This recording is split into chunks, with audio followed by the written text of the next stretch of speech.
Yes, sir. Yes, sir. Another business entrepreneurship spotlight / conversation with guys that's getting to the bag, man. Get Brewers in the building. You already know. What up, brother? What's going on? Yes, sir. Alex is here, still here with me. Yes, sir. I got Alex out this motherfucker early, and the time went back. We lost an hour, bro. And the time went by. Alex got up like, bro, like, I'm tired, bro. Get your ass up, man. They over here perpetrating. Wake your ass I up. pulled up. Jay was drinking chicken noodle soup, trying to get life back. I was up, though. He trying to get life back. I was up, nigga. I was down bad yesterday. I was up. Crack it take down. care of your body. You know what I'm saying? Listen, man, can't hold me back. Nah, for real though, I appreciate y'all because I hit y'all up yesterday. Yeah. At night. At night, too. Feel me? I like your swag. You a hustler. You feel I me? Yeah, appreciate we already that, getting for sure. to it. Most people would have said, nah. Nah, we you getting gotta to it, man. Boston, man. What you doing in the A? What the hell going on? I came out here for a networking event. Oh, So word. I came out here, just to connect with some other entrepreneurs and similar space as me, just to learn new things, get around new people. How was it? It was dope. I learned a lot. Word? I learned a lot, yeah. How much did that help, you think, when it comes to you and your business and what you got going on? Good. Like, just leaving Boston, I just get new ideas. Just getting around new people. It's just new things I can add to my business to go up and just make more money. So it's always a blessing to get around people that's doing the same thing as me because I always add like little sprinkles to my game. So, yeah. For the entrepreneurs that might have just started, right? Yep. And not really understand the importance of making that investment of traveling and things like that. Could you explain to them how important that is to your career? Absolutely. I want you to just think about mentorship in general. Like when you pay to travel and be around people that have been doing what you've been doing for longer than you, they've gone through certain trials and tribulations that you haven't gone through yet. So instead of me having to make those mistakes by myself, I get around people that have already made those mistakes. I see what they did and I make sure I don't do the same thing. They say a wise man learns from the mistakes of others. You feel me? So just get around people that's wise. No, in fact. When did you learn that, I guess? Because this wasn't something that just came overnight. Yeah. So I used to be in a network marketing company. Everybody used everybody's to been always doing do this. I feel like I missed out because everybody's been Pandemic like, ran it up. that's Really? crazy. Pandemic. How much you running up in the pandemic? Made over 100. Woo! Made over 100. Ooh, congratulations. But Talk heavy. that was is good. I started network marketing, and that's where I just learned, like, because we was always traveling for events, booking hotels and stuff like that, just getting around the fire. So just like every time I would go to an event, I'd always come back and I would go up a little bit more. So I learned early, like, I got to get to these events no matter what. Okay, so for the people that don't know, let them know what it is that you do exactly. So I own a business funding program. Nice. I help startup businesses mostly get access to capital, but I also help seasoned businesses as well with private lending. So I can get people up to $5 million within 48 hours, direct deposit into the account, as long as they have an LLC that's been aged for over 6 months and they have 4 consecutive bank statements for their business that look pretty good income-wise. Now, nigga, you look young, man. How long you been doing this? So I've been in the credit space for 4 years, bro. So I've been in the space for, like, as soon as network marketing ended for me, it was just credit right away. So I've been doing this for a long time. So what was that transition? Like, what do you feel like was that transition from network marketing to crediting? What was the inspiration for you to jump from one landscape to another? So network marketing pretty much it set me with the foundation. It gave me the influence early, like at 22.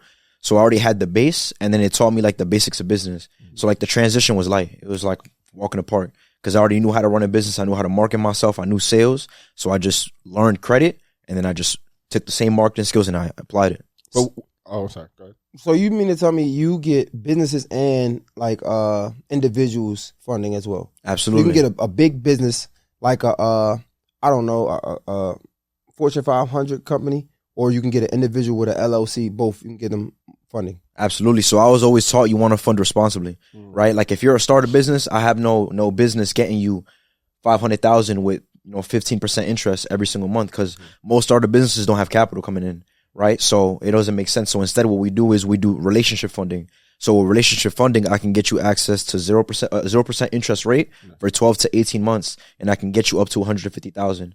So with that, you only have to pay 1% of what you're utilizing every month. So let's say I get you 100 racks, right? Every month you're only required, let's say you spend the entire 100 racks on the podcast setup, whatever the case is, you're only required to pay back 1,000 every single month. You can do that with your podcast, right? But if you're a startup business and I get you 500,000, you're required to pay back a 15% interest rate every single month.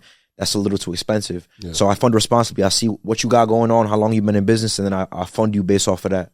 Now, who's to say that though? Who's to say? Because if I'm just getting into it, I think I'm responsible. I know I can handle it. I'm smart. who's to say what's responsible? Like, are these prerequisites that you have that you set, or is this per client? So I look at the numbers. Numbers don't lie, right? Like you can say, yeah, my business is gonna go crazy, but I don't want to put you in that position where I'm getting you a crazy amount and I know you can't make those payments every month. I don't want to put you in risk, so I'm gonna decide. But this is my credit though. You can't decide. No, this is my credit. I want this money. Like, no, bro, this is what I want. I feel you. At the end of the day, I don't want you to come back to me and like, yo, Rue, like, I don't want you to default on any loans. Gotcha. I don't want to mess up. I don't want to be the reason that your credit is messed up. So I'm gonna get you what I can get you, and I'll put you like on a prove it deal. So I'll get you 100,000. I'll see how you do with it, and then when, like, let's say the business profits, you blow up like your podcast did. Come back a year later, everything's paid off. All right, cool. Now let's get you a real bag. And what do those numbers look like? Like, as far as like to the average listener, what are you looking for? Like that says I can move forward with this person.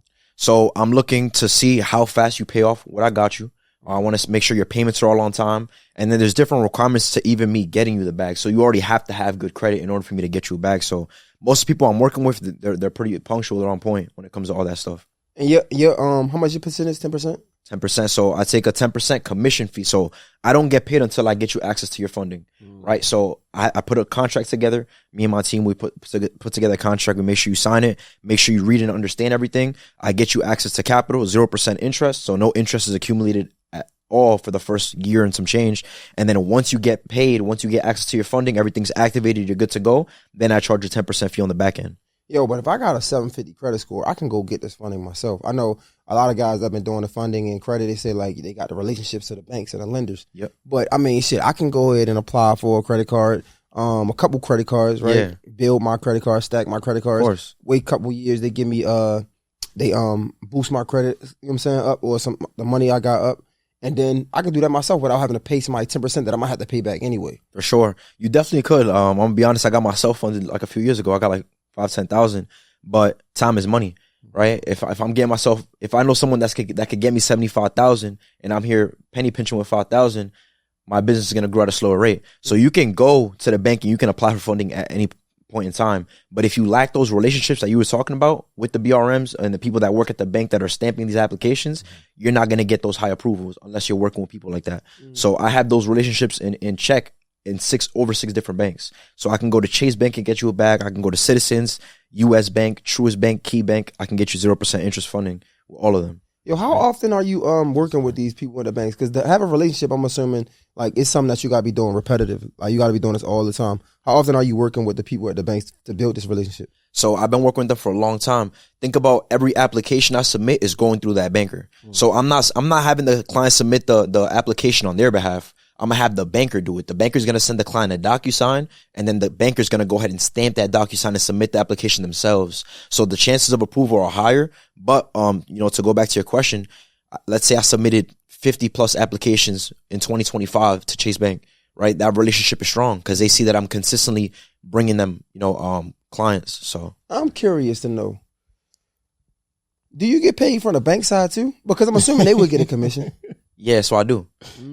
So I get a referral bonus, right? So with Chase, for example, you get up to $1,000 in referrals a year. So every single client I refer, I also get a little something on the front Finally, end. somebody telling the truth. Okay. Yeah, we appreciate that. How much you think you ran it up on referrals? Just referrals. So I only get 1,000 a year. Like that's what. So they lowball you. It's you only get up to 1,000 a year off of referral. So I get 1,000. Really? Yeah. Oh, that's crazy. That's crazy. That's So why I imagine make if my you money on the back end though. Right. So you give 100 people, you only get up to 1,000. Up to 1,000. Wow. After that, once I reach 1,000, there's no more income coming in. What's the most you've helped somebody get or somebody business get? So I just got somebody funded like literally before I came out here, 175,000. Sheesh. Right. So I made a good bag off of that, and then they're running it up now too. Damn. All right. Okay. I got a question for you. Talk to me. Have you ever got a business and funding and they just dropped the ball? They just shitted the bed? Yeah, 100%. So once, like when I first started, that's what usually was happening. Like I was getting people access to funding, and they had the funds, but they ain't really know what to do with it. They just knew they had the good credit. They had an LLC, and they wanted some money. So what I did was I created programs now where once I get you access to funding, if you don't have anything going on, I can now get you started with the program that I offer, and it's like almost guaranteed. I don't want to say guaranteed, but you have to try not to make money when it comes to my program that I'm offering. You got to try not. You got to try not to make Money, money. you feel me? Like, What's some of the things you offer in the program? I guess. so I offer something that's called Credit Genius, right? So I want you to think about all the people in this world that have bad credit. Probably like 1 out of every 3 people you speak to out here probably have bad credit, right? So I offer something called Credit Genius, where it's a done-for-you credit business and a done-for-you funding company, right? So every company that gets started has 4 employees. So it's completely hands off. You come in, right? Let's say you have someone that wants to get started with your credit repair services and your price is $650. You collect your $650, you upload the client's information into the portal, and from there, the employees start working on the repair for your clients, completely automated. They update your clients. They show you, everything that's going on. They teach you how to read these updates. So it's like, think about someone that is completely busy, right? You have a 9 to 5. You coming home, you tired, you don't want to do nothing. With Credit Genius is perfect because you don't have to do anything. The employees are there for you. You get somebody started with your services. Yo, bro, I do credit repair. I'll fix this for you for $350. You make it $350 on the front end. You submit the client's information into the portal. From there, the employees start repairing everything for you. So it's like an automated credit repair done for you business, and then also funding as well. So they don't have to pay the people to do it, or that's already paid for the program. So the program covers that. Wow. Okay. The program covers that. Are these people like VAs or? Yeah, so they're virtual assistants that I've been working with since I started credit repair. Nice. So I have a whole list. Okay, I was about to say, how many virtual assistants you got? I have access to over 100. Nice. Over 100, right? We spoke with somebody recently, and they were talking about the importance isn't in the credit score itself, but more so the credit profile. Yeah. So obviously you align with it. Can you kind of talk to that for what you've seen from your experience, what you're looking for from a credit profile? Absolutely. So I make sure my clients have anywhere from 7 to 10 primaries. So a primary is an account that the primary cardholder opened up themselves. So you'll hear a lot of people talking about trade lines. Trade lines is pretty much like when you're piggybacking off someone else's credit. A lot of people don't know that doesn't last. That doesn't stay on your credit forever. Like that, you can add a trade line on your credit today, and within the next 2 weeks, it could be removed. Right? So I teach people how to build their own history so they don't have to go and pay someone to borrow credit no more. You have your own profile set up. So I look for 7 to 10 primary accounts.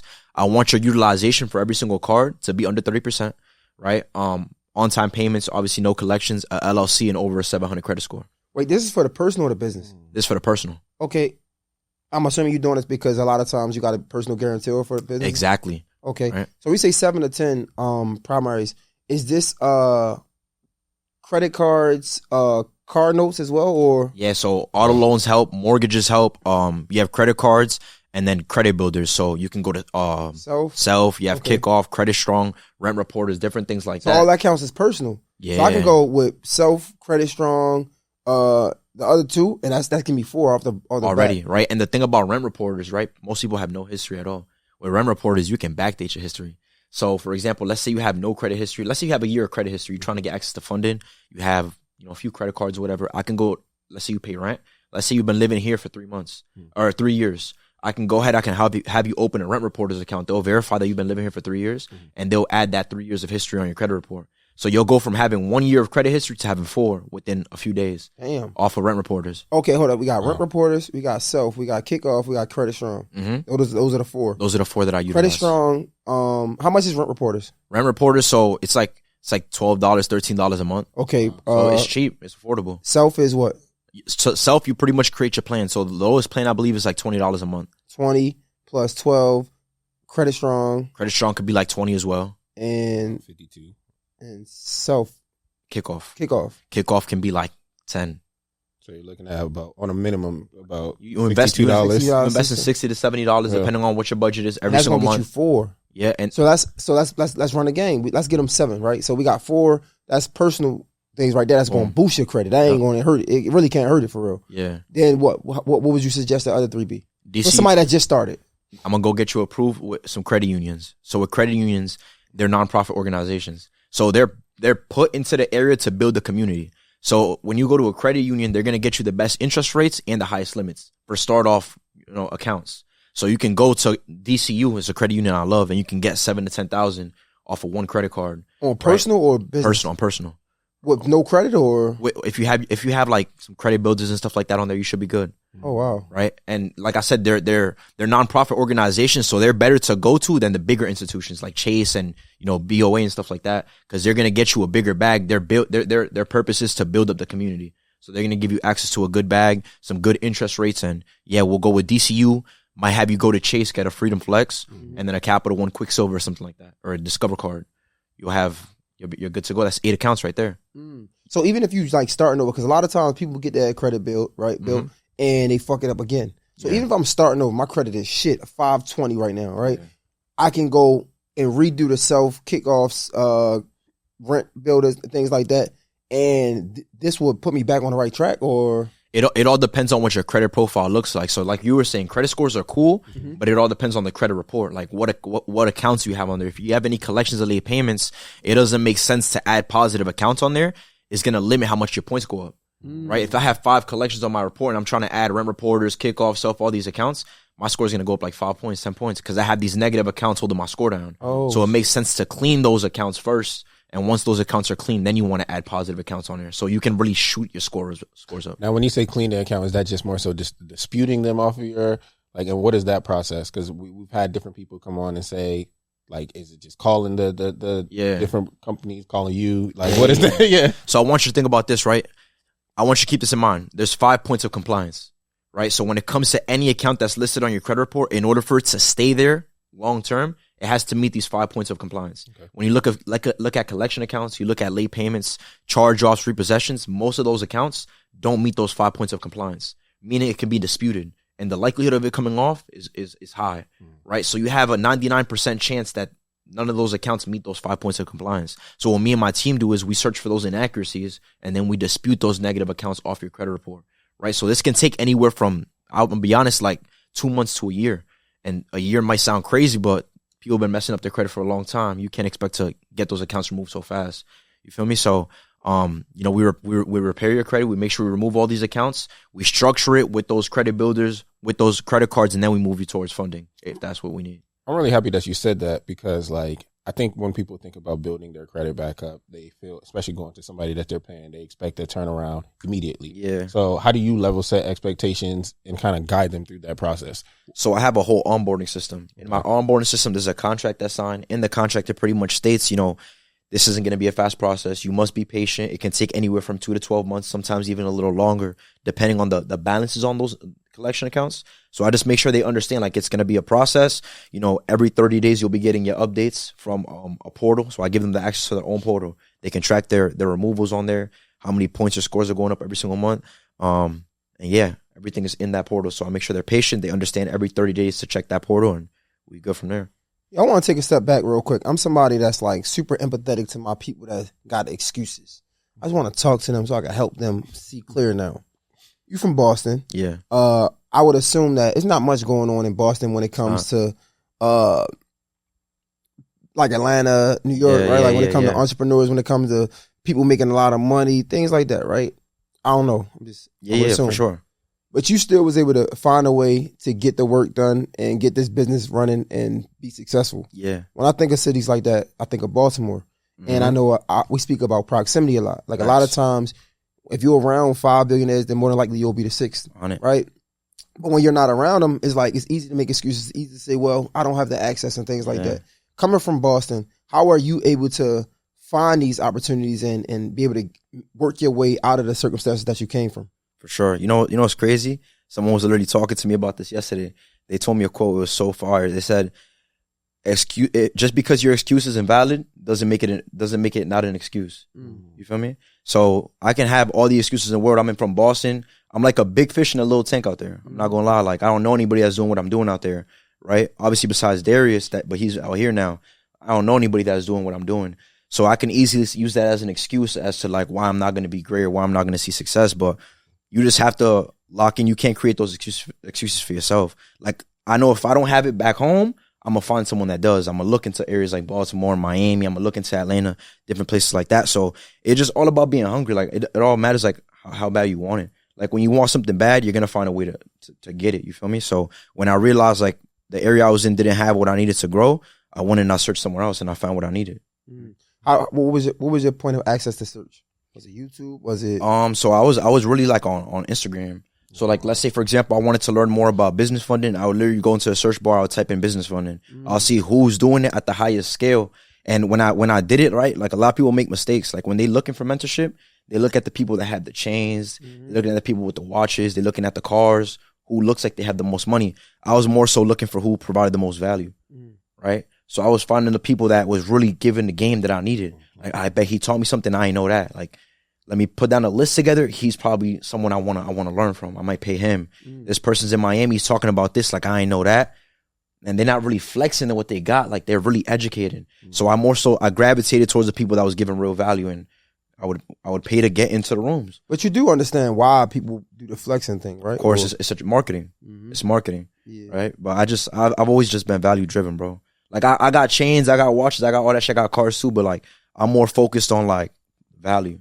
So would you say the chains and watches, that shit don't matter? Nah, like it mattered at first, bro. Like, it mattered at first. I wanted every watch, I wanted every chain, and when I would wear it, it would feel cool. But like, as I got older, like as years went on, it was just like, I don't know, it felt like annoying to wear. Like, I have this big ass chain on and shit is heavy as hell.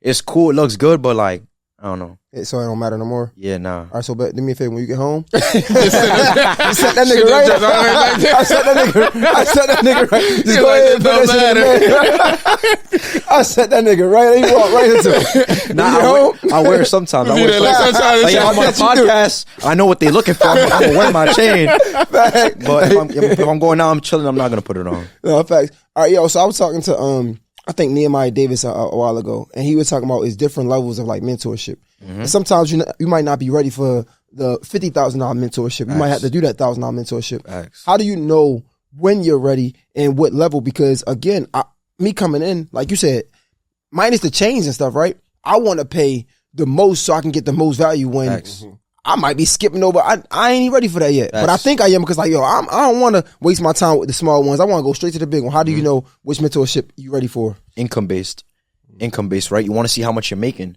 right? Because eventually, when you're ready for the next level of mentorship, your income probably already capped out, right? So let's say I'm making $10,000 a month. I paid for your mentorship. I'm making 10 bands a month. I've been in your mentorship for a year now. If I'm still making 10 bands a month a year after, and after I paid for the mentorship, and I haven't gone up anymore after that, like let's say I was making 5,000. He took me to 10. I'm still at 10. I need what's next, because my income is capped. So that's why I say numbers never lie. Always check like the numbers. I bet I'm making 10 bands a month. I've been making this for a year now, 7 months now. I'm ready for the next step, right? I might go pay somebody 5,000 now, right? They might take me to 20,000. I've been at 20,000 for a little bit more. Let's jump to that 50,000. So it's always levels for sure. Like, sometimes you're not ready to receive certain information because you can't take it in, right? Right? It doesn't make sense yet because you haven't gone through certain things, right? So you definitely have to take your time when it comes to mentorship. You can't just jump into a big program. Yo, give me the top 5, I guess, business investments that when you give somebody some funding, that it's probably a good investment to do or a good business to go into. Depending the amount, I say real estate. I say real estate is going to give you consistent income. If you know what you're doing. So real estate, obviously, my program. Before you move on, what real estate? Because everything is real estate now. I heard Section 8 is a great play. Okay. Section 8 is a great play where you get the government to pretty much pay your rent. So it's like almost guaranteed. I don't like to use the word guaranteed, but it's almost guaranteed. So that, my program is going to make you some chicken. I'm not going to lie to you. And then I have business partners too. Like, one of my guys, he's made over $1 million in Airbnb. One of his students just made $1 million when it comes to the Airbnb space too. So he knows what he's doing. He knows how to scale that. So depending on how much I get you, I'll also send you over to Airbnb. My guy will put you through a coaching program. It's not even the highest ticket. You're paying anywhere from $2,500 to $5,000. You got access to $100,000. So that's pretty good. But yeah, Airbnb's up there. Usually I have a circle, right? And when someone gets funded with my company, I send them off to that circle depending on what they like. So I'll tell them like, okay, cool. You don't know what to do with your money. You know, he right here, he does Airbnb. He teaches marketing. He does e-commerce. I'll see what is the best fit for my student, and then I'll send him that way. So all of this stuff costs money. I'm peeping game now. I'm on to you niggas. Hold up. I'm on to you niggas. Rightfully so. All of this shit costs money because they ain't about to just learn for free and all this and all that. Okay, cool. Sure. You send them to your people. Your people charge. How much money out of the money that I just borrowed from the bank? Because I'm borrowing it. I got to pay this shit back. How much money of the bank's, how much of the bank's money that I just borrowed, I'm going to have to kick out before I start making my own money? So that's a great question. I like I said, I teach funding. I teach you how to fund like appropriately. I'm not gonna make you spend $30,000 if I know you only got 100, you got 70 left, right? So with the programs that I'm referring people to, the tickets aren't up there like that. Like Airbnb program, 2,500. So I'm taking 10% of whatever I get you approved for. Let's say I get you approved for 50,000. I'm taking 5,000. I'm gonna send you off to my guy. He's gonna charge you 2,500. You spend 7,500. out of 50,000. So you have enough now to go get an Airbnb, go get maybe probably 2 units, furnish them or whatever the case is, and you good to go. So like I try to keep the overhead low because I really care about like my client success, because how I see my clients, they do the marketing for me. Like you won't see me posting like my results like that. Like on my page, you might see me do like a video here and there, but you don't see me showing like, oh yeah, I just removed this from this client's report. I just got this person funded this. Most of my clients is sharing my work for me. Yo, Rue's the person to go to. Rue just got this for me. He did this for me. You feel me? So I like to make sure my clients is eating for sure. Mm. Yeah. Yo, I got somebody right now, right? He just lost his job. He, family guy, right? Thinking about getting married, but it's just a bad time for him right now. He just fell into some bad times. Give me the step-by-step way for him to come up on his feet and really turn this thing around. Credit is always, I'm always say credit. So I'm gonna check his credit report. I'm gonna see what it's looking like. If it needs some help, I'll probably remove a couple of accounts. I know he's not working, so what I might do is I might do the repair for free on a contract, but I might take a bigger percentage on the back end when I get him funded. Like how? Give me the whole thing, the whole step-by-step play. Okay, cool. So he doesn't have money right now. Okay, cool. You have 2 collections. Sign a contract. I'm going to take 15% once I get you access to funding on the back end. Repair for free. I'm going to remove those 2 accounts. I'm going to add those credit builders. I'm going to add, those credit unions on his credit report. I'm going to age them out for 6 months. Once the accounts are aged, I'm going to go ahead and create his LLC. And I'm actually going to create his LLC during the process. So you're going to do this for him? I'm doing everything for him. I create the LLC. I do everything. Like it's a full walkthrough. Like imagine me holding your hand and walking you from that wall to this door. Like I'm guiding you throughout the entire process. I'm going to create the LLC. I'm going to make sure the LLC is created correctly. A lot of people don't know about high-risk businesses. So your friend, if he created the LLC by himself, he probably, let's say he owns real estate, he probably would have said, GBR Real Estate for his LLC name. Banks would have seen that. High risk, we're not giving you access to funding. Facts. Right? When it comes to submitting applications, people are submitting them incorrectly. For when they ask you for business income, they're putting 40,000, not knowing that it's asking you what you're projected to make for that year. So you can put 150,000. They don't know about estimated spend. They might say, my business is estimated to spend 5,000 a month. We're gonna put 45, 50,000 on there, right? We're gonna make sure you're filling out the application correctly. We're gonna guide you through the LLC. Once that's all said and done, I'm gonna go ahead and connect Homeboy with my bankers, and we're gonna go submit the application for anywhere from 50 to 100,000 to start off. And then we're going to get him access to funding. And then from there, I'm going to tell him about my program, depending on what his audience looks like. Let's say he has 5,000. He's someone that has, an audience. He doesn't know what to do with it. Okay, cool. We're going to get you on Credit Genius. We're only going to charge you 5,000. Right? You're going to have access to an automated credit business, right? You work in a job, you stressed out, you're trying to get married, right? Probably doesn't have that much time. We're gonna get him on Credit Genius. We can get you anywhere from $5,000 to $10,000 a month if you pay attention to what you're doing. So he'll go from having no income, he just got fired, he's in a tough situation, to now estimated making anywhere from $2,000 to $10,000 a month with an automated platform. He can he can go get another job. He doesn't have to worry about Credit Genius because the work's already being put in for him. He just has to bring the clients in, and he can still continue to work that job. So now he has 2 incomes, and he went from having 0 to 2, and he's good to go. Yeah, I like what you're saying. It ain't really about what you're saying, because I heard these things stuff for the Credit Genius. It seems like you're super genuine though. I like that part of it. It seems like you care. Absolutely. So how do you, when it comes to helping this person, right? You say I might take a bigger percentage on the back end. You still gotta be smart with your own business though. Sure. So are you just taking anybody? I would assume not. But how do you choose who you take and who you don't take? So we do screening. I have appointment setters. So I have people that's getting on calls and speaking to these clients before they even speak to me. So they're getting vetted through the process. They look at the report for me. I see what accounts they have. My setters are putting together a nice report for me. Okay, cool. I just spoke to Eric. Eric has 3 collections. Seems like a good person. He has big goals for himself. This is what he wants to do. This is what he's looking, this is where he's looking to take his business the next few years. He's looking for funding, but he needs repair first. And then I'll hop on the call after that screening to make sure my setter is correct about the person. And if I see that they're qualified to work with me, because I don't work with just anybody, they have to be qualified. Like you have to be a certain type of person. Like I'm not looking to work with people that's greedy. I'm not looking to work with people that's just in for quick money. Like you have to see longevity. You have to have a long-term, goal for yourself. So once I see that you qualify for my program, then we can get to business. Yo, so it's funny. Let's talk about this real quick. A lot of the guys that do credit, I ask them this question, they say the same thing. But now I'm starting to think about it's different now. I want to see what you think about it. Yeah. You would say you could tell a lot about somebody by their credit score. Yeah. And how if you want to borrow money from your friend, you check their credit score. If they got delinquencies and things like that, why would I give you money? Yeah. Okay, cool, I understand that. But I think there's another aspect of it, whereas though I might be more inclined to pay my friend back than a bank. So is the credit report really can you really hold that side by side to, I guess, personal relationships? What do you think? Absolutely. So I don't have personal relationships with anybody that has bad credit. Like my inner circle, they all have over 750. Like just when it comes to business in general, like let's say you owe the banks 10 racks and that's in collections, right? And let's say we just close on a $10,000 deal. I can't trust you. If you have the money, I can't trust you always to give me that money because you have a proven track record of when you get access to money, you're running off, right? So, and when you think about most jobs, like in 2024, I believe, or 2023, 36% of jobs are credit checked, right? When it comes to income, like I'm not going to trust you working at a bank if I see that on your credit report, you're just constantly taking money from banks. I can't trust you around money, right? So you have to be qualified in order to be around money. So I don't work with nobody like in my inner circle that has bad credit. So I don't. So what about the people that just fall on bad times? We all fall on bad times sometimes. I mean, and even like during the pandemic, I seen a professional. I forgot her name. She was on the Val and Cadena show. She was basically saying like, bro, it's hard times and you can't pay your bills and things like that. Man, fuck paying off that credit for right now. Like you could always get that fixed. And then we have so many people, credit builders, that build your credit. Sure. It's like, why would I pay off all these credit cards when I have like immediate bills that I gotta pay? So like, I say I don't really know about that because people just fall on bad times. Yeah, it's true. It's true. Sometimes shit does get hard.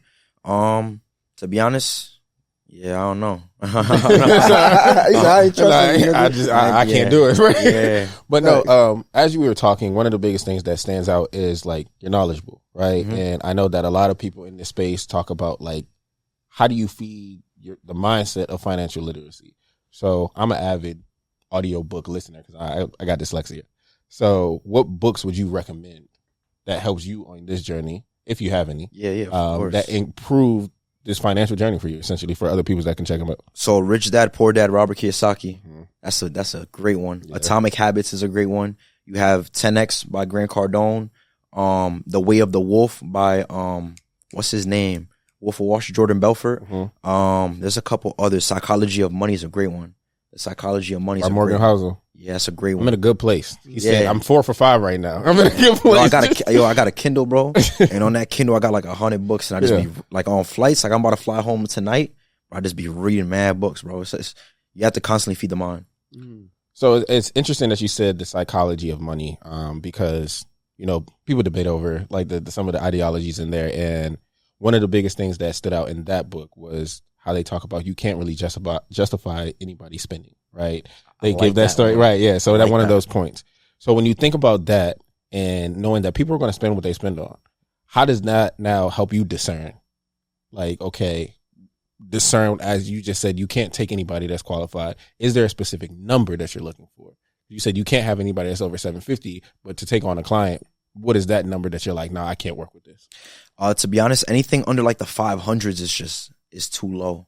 It's too low. But I also have business partners that I can send that client over to, and they can, you know, help the client out. But like, I try to stay within a certain range just to make the client, because I can't guarantee that I'm gonna get the client, like I'm gonna help everybody out. Like some clients, they're just like their report is too low to the point they have so many accounts where it's like it's a little hard now. Like the other day I was looking at someone's report, they had 52 negative accounts. So it's like, damn, like with something like that, I don't know. Okay, so to that person, because there's people within our community that have made mistakes. Mm-hmm. They're in a hole. Mm-hmm. What is something that they can do that is practical that can help them get out of that situation? You might not be able to take them on a client.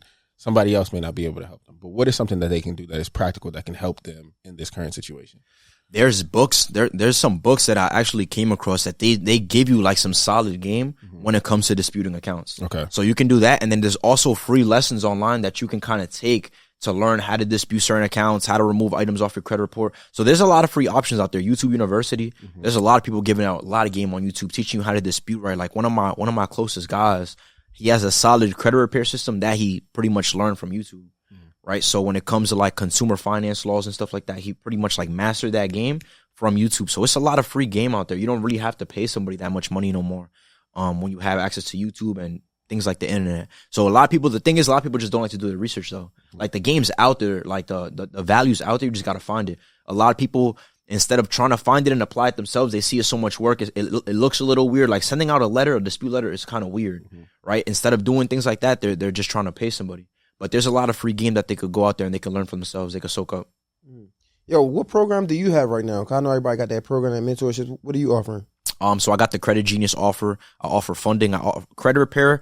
I don't offer it as much. I usually, if you're coming to me for funding and you have the business for it, then I'll repair your credit and stuff like that. But I don't like to offer credit repair just because it's a tedious process. It takes a longer time, and then the money's not really worth the time that you're putting in. Right. So I don't really, but for the most part, Credit Genius is my top program right now. And then, funding. So the Credit Genius, that's like your big play. That's my bread and butter. How many people you got a part of it now? So like anywhere from like 30 to 50, the numbers range because it's a 6-month program. Nice. So after 6 months, I remove, certain people. Right. So at one point it was 50. Right now we're like at 30. It's a smaller community. I literally just launched it probably like a month or two ago. Yes. Right. But that and funding for the most part, I like to get people access to money. That's what I like to do for sure. Damn, that's crazy. So I learned a lot. Somebody want to get a part of the program, how do they do it? So you can reach out to me on Instagram. I have like a link in my bio. I also have a website you can check out. But yeah, everything on social media is Get Busy Rule. Okay. Get Busy Rule. Get Busy Rule. That's how to follow you. Your Instagram, all of that. Okay, so they just put the link in your bio and that's it. It's that simple. Credit Genius. There's going to be a tab that says Credit Genius. You click on it, it'll take you right to the page. It's a whole app. You ever heard of WAP before? What is it called? WAP. I mean, I've heard of Wet Ass Pussy. The Cardi B song. Like, I don't know what the fuck. Wow. It's a new platform, bro. Like, I don't know if you seen what Drake did the other day. Drake dropped this album, the one with Party Next Door. He when he dropped it, he made a WAP account. And on WAP, they have something where it's called like it's like cutting up content. It's like a feature where you'll pay somebody $50 or you can pay them $10 every time they cut up a piece of your song and they make a TikTok with it or an Instagram reel with it. If it reaches over 10,000 views, you earn $50. So think about all the young creators out there that's on TikTok, that's on Instagram, that's on Snapchat, all these different things, Facebook, right? They're getting paid $10, $50 to make videos with a Drake song or whatever the case is. That's the same platform I'm on though. And that's something that's going crazy right now. Like a lot of people are dropping albums on WAP and then they're hiring these clippers to clip up their content, post it on all over social media, and then they'll get paid when the videos blow up. So it's bringing these artists mad streams. And it's a great platform. So I know that a lot of artists are using WAP. A lot of clippers are getting on there as well. So I put Credit Genius on there. So when they're scrolling through and looking at all the platforms on WAP, they'll see my platform. Like my platform, it was like number 23. It was rated like number 23 when I first dropped. Wow. So as you're scrolling through, you're seeing these artists, you're seeing all these different programs. Mine is listed at number 23 towards the top. So people are seeing Credit Genius through there as well. So, yeah. So are people creating content for Credit Genius as well? Is that what was the purpose of that? Just so that they could see it, or so they could also make content? As well? Yeah. So I have something called a bounty. It's a bounty in my Credit Genius platform. So let's say, for example, you remove. I teach you strategies to remove a collection off your own credit report. Like, cause I have a self-guided course inside of Credit Genius too. So you can learn, like, let's say you actually want to learn, let's say you have more time on your hands and you don't want the automated business, you can learn how to repair credit yourself. Right. So I have a bounty there. So a bounty, it says $5. Right. So to unlock the $5 and earn it and to withdraw it in your account, you have to go and post that you like remove the collection on your credit report on social media and tag me. Right. So people are seeing like, oh shit, Ru just taught him how to remove a collection account. How do you learn? And then they see the WAP platform, they see Credit Genius, they tap in and they see, okay, cool, this is the program. So anybody that comes through, think about all 30 to 50 people, they're removing collections left to right. They're going to go ahead to earn the $5 to $10. They're going to go ahead and post that on social media, tag me. It automatically unlocks it for them. They unlock the bounty. That's brilliant. Damn, yo, how many people you think you have like helped do that so far? And credit repair in general, bro, like over 2,500. Over 2,500 for sure. Damn. Yeah. With funding, probably like a little over 100 right now. That's still good. That's still good, yeah. Because I've been in the credit space for 4 years, but I started funding about like a little under a year ago. What's the average number of funding that you've gotten with the 100 people that you've helped? 50 to 75,000 is a sweet spot, right? And that's from one bank. So it all depends on what you want access to, because I can go down the line. So every bank pulls from a different bureau. You have Chase Bank that pulls from Experian. U.S. Bank pulls from TransUnion. You have Truist Bank, you have Citizens Bank. They pull from either Equifax or TransUnion, depending on where you're located. But I go down the line, so I'll get you 50 to 75, one pull from Experian. We'll go to TransUnion. We'll get you US Bank for 20,000. If you want access to more funding, we'll go to Truist. We'll go to KeyBank. We'll go to Citizens, and we'll get you an extra 35, 45. So it all depends on what the client wants. That's why I told you I got somebody access to 175. That's what they wanted. Most people want 75,000 because they don't want too much that they can't, they're not going to be able to manage it correctly. So it all depends on what they want. But I can go down the line and get you many different banks with one inquiry on every single bureau. That's real, man. Let's get busy for real. One more time, man. Let them know how to follow you, how to tap in with you and everything. For sure. On all social medias, Get Busy Rue. Make sure you follow me, tap in, ask any questions. I'm here to help. That was good, man. You got anything else? Brother. Nah, I'm good, but I learned a lot. I'm not gonna lie. I'm sitting here taking notes because every time we had these conversations, it's just like, first and foremost, just to give you your flowers, bro, as a black man that's trying to pour back into his community. Appreciate you for real. So yeah, I appreciate the conversation and looking forward to your success. Yeah, man. Get Busy Rue, J Hill, Alexander DeBlanc. It's a wrap. We out.